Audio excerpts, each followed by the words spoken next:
So what's the perfect education system in your eyes? I don't think there is one. I don't think there's a perfect education system.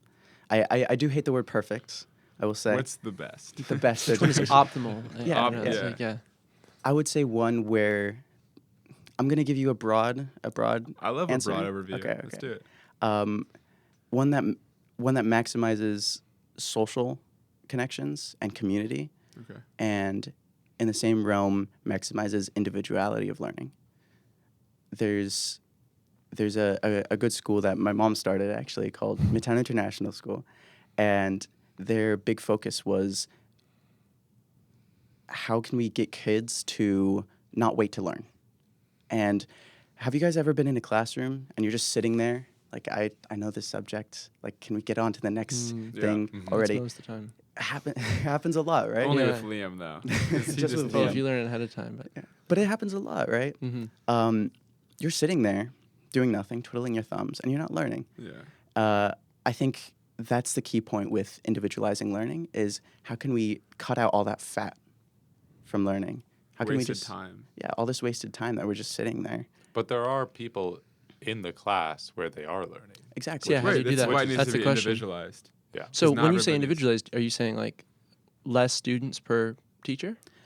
That is a big part, and I agree with this. I think, well, we know if you go back to the studies that lecture halls, people learn less. There's a key number, actually, if you look it up, I don't remember the number, but there is actually a number that maximizes student outcomes. I wonder what And that is. So it's actually more than less. Like It's it's not one. It's not one It's to not one. one. Yeah, It's not one to interesting. one. Yeah. Oh, No, I guess that very makes sense because interesting. you're interacting with peers during it. Yeah. Yeah, and helping each other. Like Yeah. Yeah. I definitely feel like when I go to office hours and there's like 5 people there and the professor is sort of giving like a mini lecture about something that we all have questions on, I definitely learn more Yeah, that's huge. in that than I would in the lecture. Oh, yeah. And than I would if I just went and asked my singular question that I had. Well, I find like when if I'm in a small group or like one-on-one with a professor, I'll ask so many more questions. Yeah. Like because in a lecture hall setting especially, or even just like a classroom of 20 people, I don't really ask a ton of questions, but if it's like a one-on-one individualized thing, I can get super like in the details and like not be afraid of this question wasting other people's time because it's an individualized thing. Yeah, That's huge. it does also, I think, is like a vulnerability thing. Like Yeah. in class, people are scared to ask questions because they don't want to be perceived Yeah, as totally. struggling in the class or need help. So I think what you guys are kind of getting at is this idea of maximizing community, where we can maximize this like social aspect of learning, Yeah. but while also retaining individuality. And I think those are the two big shifts that we can see is how can we individualize this, but also keep it in it as a community. And those are the two things that are very hard to. They almost seem opposite sides of the Yeah. spectrum, right? You need to find a good middle ground, and I think that's what I would say is a perfect education system is the perfect middle ground there. But like is the I guess the most basic solution would be just optimizing that. If we know the ratio, right? Just have more teachers, have less students per just have less students per classroom or just hire more teachers. Is that the only solution? Is that the best solution? I think that's where technology comes in. I think we have it's very hard to have a lot of teachers, and because it just costs a lot of money, and students can't really pay that cost, right? When it comes to technology, it's a very easy, cheap way to increase individuality while maintaining the social aspect that you have in school. And I think this gets to your point earlier where we have this like, why can't I just stay at home and learn through AI? Yeah. Is you do need that social aspect because it does increase your learning. Interesting. But you also need that individuality aspect where you can go on to ChatGPT and ask these questions that you have and get your answer instead of just waiting to learn. Yeah. And I've noticed, I mean, I don't skip all my classes. I have one that is in actually small groups in a class, and that's the one I go to. I miss, the one that I miss the most is a lecture hall. So that's probably why. Yeah, it's probably involved. Also, the ones that are earlier in the morning, I tend to miss more for some reason. Oh, just for some unknown reason. But So, I want to hear more about technology. Is it specifically like what specific types of technology are going to be most key here in optimizing this system? I love that question because I ask myself that almost every day. And I guess the short answer is I don't know. That's something that I'm working on now. And it's something that, yeah, you need to increase individuality while keeping this social aspect.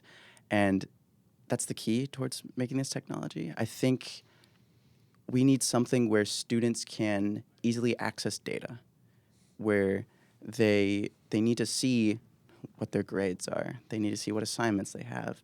There's some. Do you guys know what LMSs are? Tell Okay. us, please tell us. Okay. There's Yeah. something called Learning Management System (LMS), Okay. and it's basically here at RIT we have D2L. It's basically where you see all your assignments, where you can talk on discussion posts. That's my course. This is my My course. course. Sorry, my Yeah. courses. Yeah. Is, my courses, and that's a LMS, Learning Management System, and what we need is something where you can actually just access your data in an easy and intuitive way, and that kind of gets to the individuality aspect. Sorry, where you can easily learn through yourself, but it also through ways increases this community aspect where instead of focusing on how can I learn, what do I have to do, you can spend more time learning with peers. Yeah. I know that didn't exactly get to your question, but I don't have a full answer. So right now, learning management systems are used probably like every college. Yes. Has that, right? So you're working on your own, right? I am. Tell us about what's the problem with current. Let's first talk about what are the fundamental flaws and if there are any with current LMSs, and then I want to hear about what you're trying to do to fix that. Did you have some input, Vinny? I have a major gripe with my courses. It takes forever to get anywhere Oh, useful. it's terrible. It's quite horrible. It's terrible. Like, I don't care. It can. I just want it to be. I don't care how good it looks. It can look like absolute garbage. I As care long how as good it, Yeah, it it could looks. look nice. I don't mind that. as long as It's it gets me where I'm needing to go, and as fast as possible, wonderful. Well, it's very unintuitive the way that it's And set it's up right slow. now. Yeah. and it's everything slow. loads Well, painfully slow. The reason in my that it's opinion, slow but- is because it needs to load all the animations. Like, you have a drop down. Oh, we're going to have a separate animation for you hovering, and then it's got to actually drop down instead of just populating. I feel like some websites have animations and are fairly quick though. Yeah, so it's probably like I feel like it's a it's server probably issue. old technology. It's like that's another thing. Like here at RIT, we have so many different systems that do not work together in any Yeah. nice way, No. and they don't update it because they don't have the incentive to. It would cost a lot of money to have to totally overhaul their systems. What's their incentive besides students being happier? Like Right. students That should aren't be- not that should going be to RIT insensitive because enough. of it. Why It should be. I be. don't think that it is though. But like they keep saying like, "Oh, we want our students to be the happiest." Then do things that I mean, make us happy. This is how institutions work. Yeah, I know. Like, Unfortunately. Sadly. But okay. I Sorry. yeah. D2L, the one that we use, it's bad. Yeah. They can't all be that bad, right? No. Yeah, so I will say my courses D2L is one of the worst I've used. Yeah. However, there are issues with all of them, and I think one big issue is they're not made by people in education. They're made by software engineers who went to college and all these things, but they don't fundamentally understand education. And how can you create a system that helps people in education when you don't fundamentally understand education? Well, there's also a lag because they went to college and then they've been working on this project for like 10 years to get it to where it is now, and now education's changed. So my courses would be great for something like 20 years ago where things move slower and like it's fine to like have it look nice, but in today's day and age it's not fast enough to keep up with how quickly we need to move through stuff. It's outdated. Yeah. I think that's the exact issue that I'm trying to fix. And we do this through, in the future, not having this kind of static, oh, we have the software system, here's all our features. Guys, look at this. Look at our animations. You know? Sorry, this is And- the companies pitching to like schools. Say again, sorry? Like, so you were saying, oh, we have all these features. That's from the perspective of the software companies that make these things, pitching it to universities. Or, Exactly. Okay. Exactly. Yeah. Look how you can view all your students in a table, or there's all these just features that are just there because they're features. But it doesn't help education outcomes. And the thing that we see is they don't have any research in their company about how they can improve education outcomes. It is just, how can we add features? How can we benefit the schools, not the students? How can we benefit the schools? Because the schools are the people who's paying the money. So there's no feedback though from the students, is what you're saying, right? So there's no, like, they're not hearing from students, what do you actually need, what actually helps you, and they're not hearing from researchers who actually know what they want or need. A lot of them are getting some data from students. Sure. I think the problem is not the researchers' part.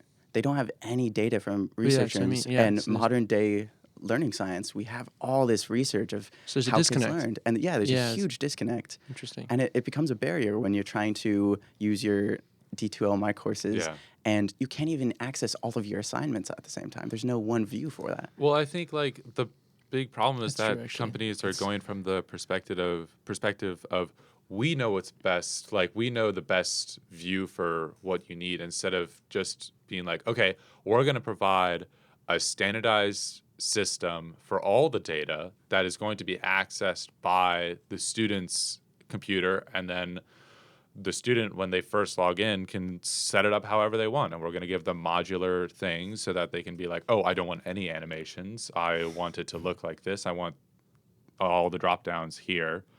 And then whenever you go there, it's a standardized system. So whenever you like request all my grades, it just goes to the grades database and then pulls all the information however the student wants it.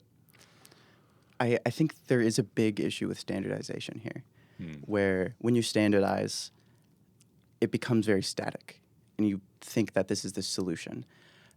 The thing that I was getting at before is education is a ever-evolving system. We learn how we learn better. We change as a culture, as a society. So we're going to have to change our systems respectively. And as our systems change, the technology doesn't change with it. I think you were getting to that. Is it just doesn't. So we have 10-year-old systems that just don't work anymore, like you said. And the solution to that is just learn on the spot. Why can't these tech companies also have research sections where they research how kids learn and integrate that into their system?